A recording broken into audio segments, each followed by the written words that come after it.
बंधुओं, आज हम आपका इस रेकी प्रथम चैनल में अभिनंदन करते हैं, वंदन करते हैं। और आज हम इस एपिसोड में ये बताने वाले हैं कि औरा क्या है। पिछले एपिसोड में, पिछले वीडियो में हमने ये जाना कि रेकी क्या है। इसके बारे में हमारे ग्रैंड रेकी मास्टर डॉक्टर उसुई ने, डॉक्टर हयाशी ने, डॉक्टर टकाटा ने, डॉक्टर फुरुमोटो ने क्या क्या कहा है, इसके बारे में हमने विस्तृत रूप से जाना है। आज हम बाहरी औरा की चर्चा करने वाले हैं। हम प्राय कहते हुए सुनते हैं कि भाई आपका औरा तो बहुत बड़ा है। उसके कहने का तात्पर्य होता है कि हम बहुत महान हैं। और अगर कोई कहता है अरे भाई बहुत औरा छोटा मत रखिए, इसके मतलब है कि हमारे जो सोचने का तरीका है वो बहुत छोटा है। आज हम उसी औरे के बारे में चर्चा करने वाले हैं, बाहरी औरा। हम प्राय देखते हैं कि रात में जब हम सोते हैं तो ये मन हमारे सूक्ष्म शरीर को निकाल कर बाहर ले जाता है और कहीं अमेरिका में, कहीं लंदन में, कहीं आसमान में, कहीं समुद्र में, और ये भ्रमण करता रहता है और हमारे ज्ञानेंद्रियों को वहां भी तृप्त करता रहता है। ये जो सूक्ष्म शरीर है, ये है हमारे स्थूल शरीर के चारों ओर घिरा रहता है और इसमें ऊर्जा का भंडारण रहता है। जिसका यह सूक्ष्म शरीर गहन और सघन ऊर्जा से भरा रहता है, उसका ऊर्जा बड़ा हो, उसका बाहरी औरा बड़ा होता है। और जिसका ये ऊर्जा कम होता है, कम ऊर्जा वाला अगर बाहरी औरा है तो उसका ये बाहरी औरा कम कहलाता है। मैंने देखा लोग कहते हैं कि ये जो बाहरी औरा है ये सुरक्षा कवच का काम करता है। एक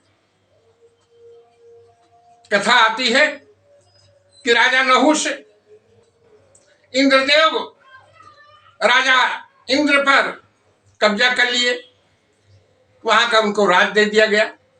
तो उन्होंने महारानी सचिव जो देवराज इंद्र की पत्नी थी, उनसे उन्होंने कहा कि इसे पूरे इंद्रलोक का मैं राजा हूं, सारी समस्त अप्सराएं आप सहित वो आप मेरी मिल्कियत है, अब आप हमारे पर्यंक पर आए। तो उस समय महारानी सची ने इसी बाहरी औरा को इतना सघन बना लिया था प्राणायाम के जरिए, जिसको हम सची कवच के नाम से, सची योग के नाम से ब्रह्म ज्ञान में लिखा भी है। और उस कवच को वो नहुष नहीं पार कर सका। आपको उसकी कथा आगे की मालूम हो कि कैसे सर्प बना। इस्लाम में भी मच्छी वाले हजरत यूनुस अलैहिस्सलाम की चर्चा आई है।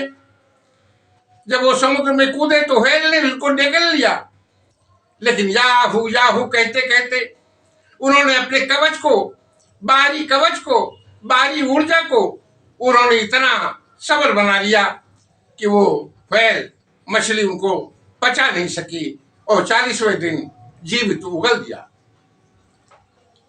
गुरु नानक देव जी महाराज के बारे में हम जानते हैं कि वो बेज नदी पर नहाने जब गए तो नदी में वो डूब गए, लेकिन बेज नदी उनको डुबो नहीं सकी। 3 दिन के बाद उनको उसी स्थिति में बाहर जमीन पर पहुंचा दिया। हम ईसा मसीह के बारे में भी जानते हैं कि जब उनको क्रूज पर चढ़ाया गया तो क्रूज उनका प्राण नहीं ले सका, और जब उनको क्रूज से उतारा गया तो जीवित थे। उनको मुक्त कर दिया गया और दूसरे आसमान पर आज भी हजरत यहया अलैहिस्सलाम के साथ में हैं। इसकी चर्चा है। तो ये बाहरी औरा भगवान बुद्ध का इतना अधिक था, 300 फीट का था। 300 फीट आगे, 300 फीट पीछे, 300 फीट दाएं, 300 फीट बाएं, 300 फीट ऊपर, 300 फीट नीचे, और चारों ओर अगर 300 फीट के अंदर बरसात आना चाहे, अगर ठंडी आना चाहे, अगर गर्मी आना चाहे तो नहीं आ सकती थी, क्योंकि वो ऊर्जा कवच था, वो बहुत मजबूत था और उसी के साए में उनके भिक्षु, उनके भक्त रहा करते थे। ये बाहरी कवच जितना सघन होता है, जितना सबल होता है, वो बाहरी आवरा जितना ही मजबूत होता है, हम उतना ही बाहर के द्वंद्व से मुक्त रहा करते हैं। अब हम अगले एपिसोड में हम चर्चा करेंगे कि आंतरिक औरा क्या है और इस बाहरी औरा और आंतरिक औरा का हमारे रेकी में क्या महत्व है, हमारे जीवन में क्या महत्व है, हमारे व्याधियों को दूर करने में क्या महत्व है। हम इसकी चर्चा अगले एपिसोड में करेंगे। नमस्कार।